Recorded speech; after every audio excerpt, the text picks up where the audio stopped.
Hey YouTube, RicoKnows here. I get a lot of messages every day. I don't typically respond to all of them. I try to be interactive, but I get pretty busy.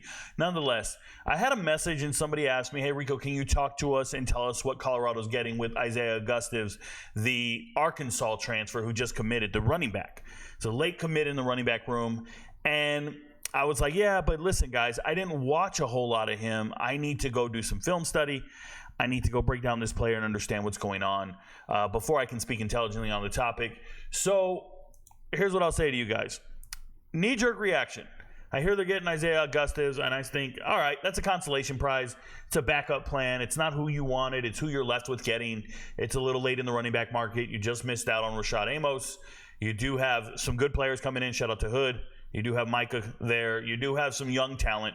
So why did you go get this young running back? I mean, why not, right? That's the number one answer. But when you go look at Arkansas's running back room, and I've looked at them for years.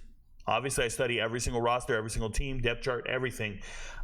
So their running backs coach, I think it's Jimmy Smith, if I remember correctly. But the running backs coach, he left for TCU. And this is a man who used to be a great high school coach at Cedar Grove here in Georgia, and he transferred and he left for TCU. And when he left Arkansas for TCU, I knew at that point the running back room's going to fall apart. There's no continuity here. There's no reason to stay. So we have an injury-prone Rocket Raheem Sanders leave for South Carolina. You have the backup running back who's A.J. Green, a speedster, speed demon, initially at the transfer portal, committed to Tulsa, right? Your backup running back's Tulsa caliber. And then at the last minute, obviously, he gets another offer and he flips and he goes to Oklahoma State. So now he'll be the backup running back at Oklahoma State, or at least a contributor in that running back room. So those are the two. Rashad Dubinion stayed. Okay, he stayed at the school. And Rashad Dubinion is a Georgia guy, and he's been in the room for a while. He's a little guy, and he's there, and he's just been waiting his turn and waiting for his keep. And now we got to change another guard. Now they do have a true freshman coming in, and if you want to know about all that, I did a deep dive on them. Shout out to the MVPs. Maybe 2 or 3 weeks ago. Not 2 or 3 weeks ago. A week ago, essentially. About a week ago. All right, so I've broken down this running back room and looked at all the players, but the two players I want to talk to you about are Isaiah Augustave down here and Dominique Johnson. Now, first things first, when you look at Dominique Johnson, this is a young man who actually just committed to TCU.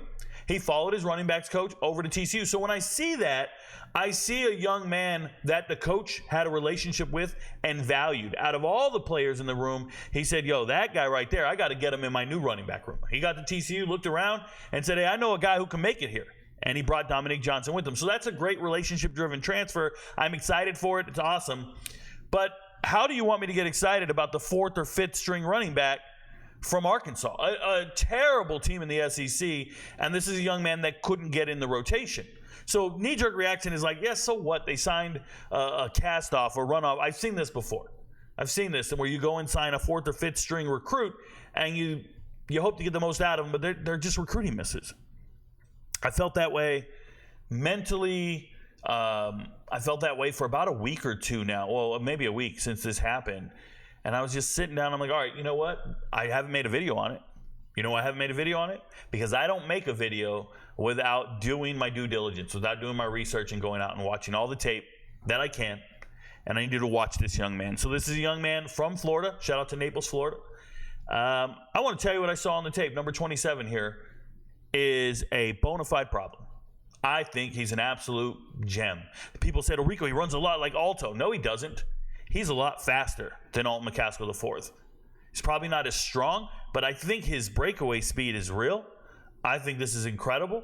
I watched the tape, and I was just blown away. Now, this isn't a blind reaction by any means because I've already watched it. Usually I do blind reaction film reviews if you don't know the TikTok channel. But we're looking at a young man here that almost rushed for 2,000 yards on just over 200 carries. So that's almost 10 yards a carry in a wing T type offense, right? But I see him with a forward lean, meaning he's running behind his pads. He'll finish his runs, running through people. And then I just see him with the burst to get away from everybody. And in Florida, if you're getting away from other secondaries, you're moving pretty damn good. He has a great, look at that. Just took on a linebacker, lowered his shoulder, and made him pay. It's just pound for pound.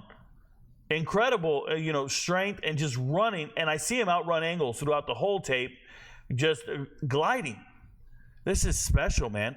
I got to imagine Arkansas is going to miss him. TCU's probably pissed they missed out on him. But I just hope there aren't other things that I don't know about, like character concerns, work ethic concerns. I don't know about any of that stuff. I'm looking at this young man on tape, and I see an elite running back, one who finishes everything and just to the house. Like this run right here.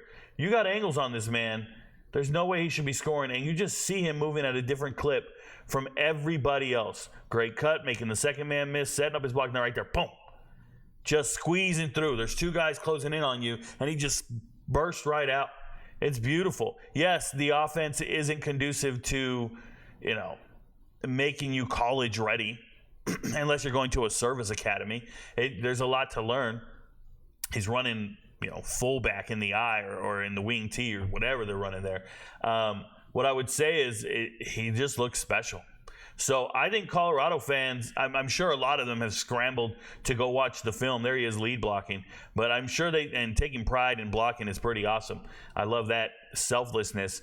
I'm sure some guys turn on the tape to go watch him. But if you haven't, look at this man outrun these angles. And it's Florida, man.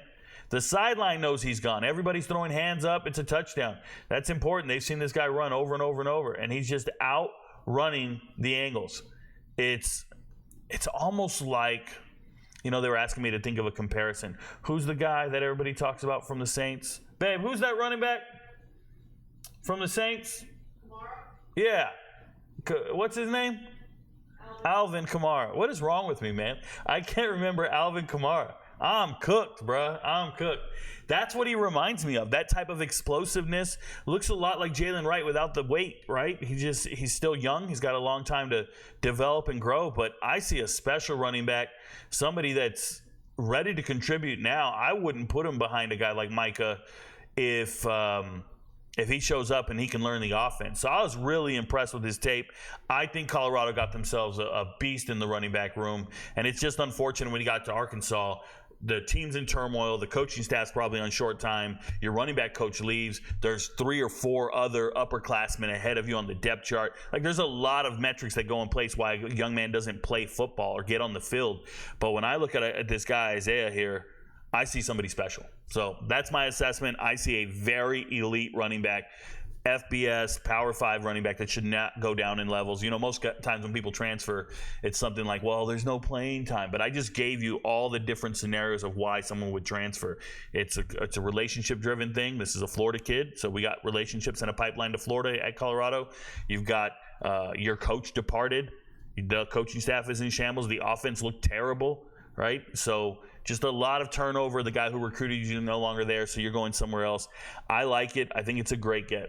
I really do. So that's my assessment, y'all. Sorry it took me so long to get to it. I'll eventually get to all of these. Just the requests are there. I got a lot of real life shit going on. If you didn't know, you can look behind me. My banners are down, okay? And I'll be making videos, on the road and doing other things. I got a lot of moving parts right now.